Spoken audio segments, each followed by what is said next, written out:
Come on, Green Bay, recover this onside.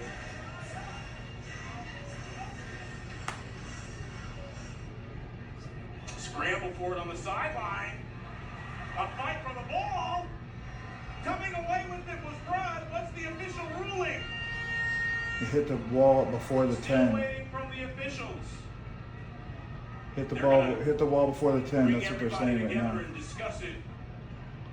It did. Even Rudd has the football for Quad City. Wish they had a camera view from here. The key is this has to go 10 yards. It looked like it got to maybe the 12-yard line. Let's listen in. It's not over yet. The ruling on the field is that the kick did not go 10 yards prior to contacting the wall. That play